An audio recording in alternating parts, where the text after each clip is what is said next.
Part 32 of ASP.NET MVC tutorial. In this video, we'll discuss the convention used by MVC to find views. Please watch part 31 before proceeding. Notice this index action method within employee controller class. This does not specify the name of the view to return. So there are two questions to answer here. How does ASP.NET MVC know which view to use? And what locations does ASP.NET MVC search by default? To answer these two questions, I'm going to delete this index view from the employee folder. So let's flip to Visual Studio. So this is the MVC demo project that we have been working with. I'm going to delete this index view from this employee folder. With this change, let's go ahead and run this, and notice this index view. This does not specify the name of the view to return. Let's see what's going to happen. Look at that. We get an error stating the view index or its master was not found. So what is the name of the view it's looking for? The name of the view here is index. And what is the name of our action method? Index. So by convention, ASP.NET MVC looks for a view with the same name as that of the controller action method. Okay, so here the controller action method name is index, and it is looking for a view with name index. So where is it looking for that view? In which locations is it going to search for that view? There are two locations. Look at that. Views / folder name matching the controller name. Look at the error message. It's actually looking within views folder, and then it's looking for employee folder. So what is the name of our controller here? Employee controller. So it's going to look for a folder name, where the name matches with the name of the controller. In this case, employee controller. So it's going to look for a folder with name employee within views. Okay, so that's the first location, views / folder name matching the controller name. And the second location is views / shared folder. But if you look at our project, do we have a shared folder within views folder? No, we don't. Why is that? That's because we have used an empty template when we created this project. So let me explain what I mean. If I go to Visual Studio, and when we create a new project, file, a new project, and I want to create an ASP.NET MVC4 web application, once I click OK here, notice that it is asking me to pick a template. Now when we created this MVC demo project, we used this empty template. Okay, so because of that, it didn't create shared folder within views, but there's nothing stopping us from doing that.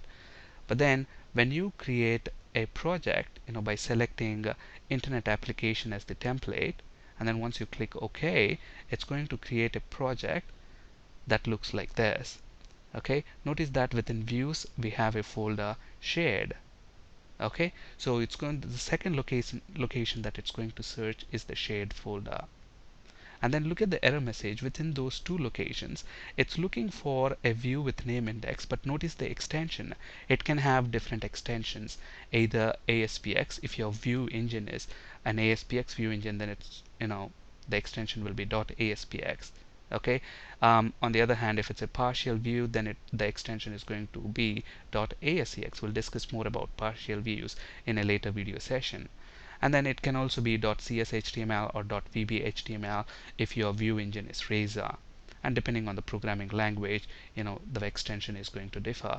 But then the idea here is it's going to search for a view with this name with these extensions. What are the different extensions? .cshtml, vbhtml, or .aspx or .ascx. And it's going to search in these two locations. And that's by convention. Okay, now let's go back to our MVC demo project. Let's say that I'm going to have a view with that name index. So let's add a view. So the name of the view is going to be index. I'm going to choose ASPX as our view engine. We're going to create a strongly typed view against this employee. We're not going to use any master page, and the scaffold template is going to be list. Let's add that. So that should add a view with name index and then the extension .aspx. Let's create another view with the same name. So let's add a view. The name is again going to be index.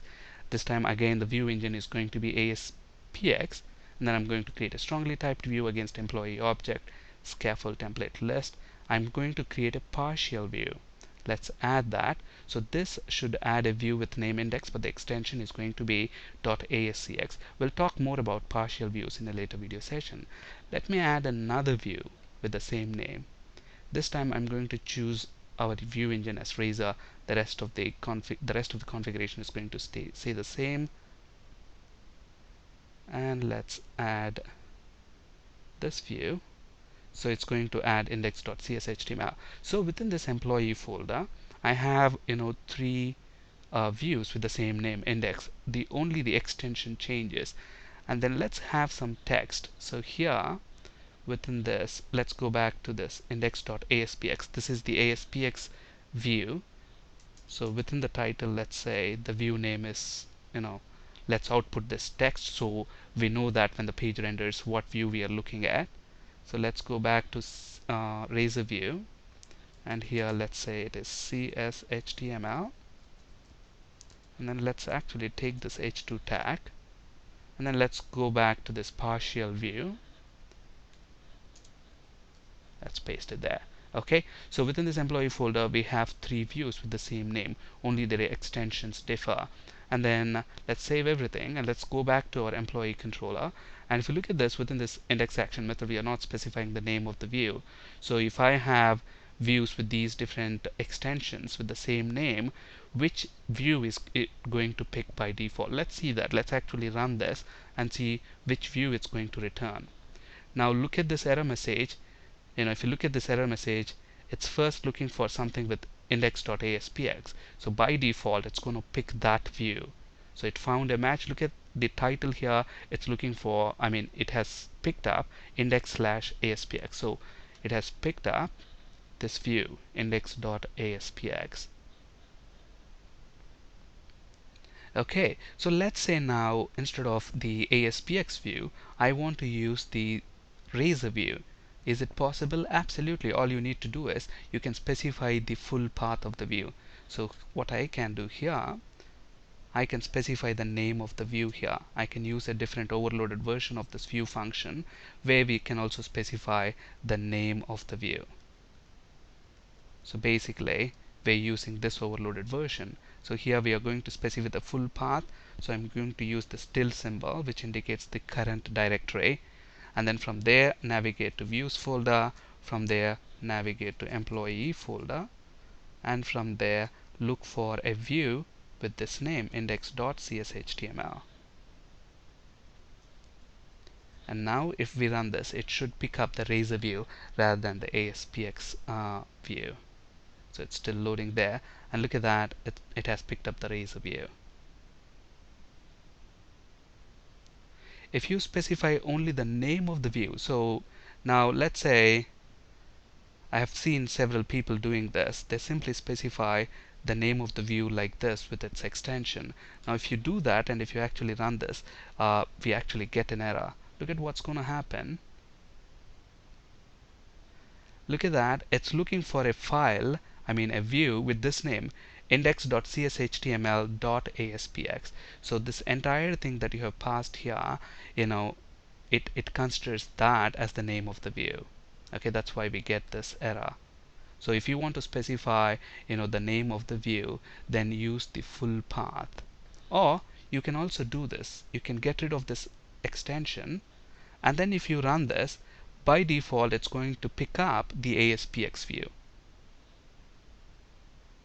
So if you don't specify the full path and then only the name of the view, look at that, it actually picked up aspx view.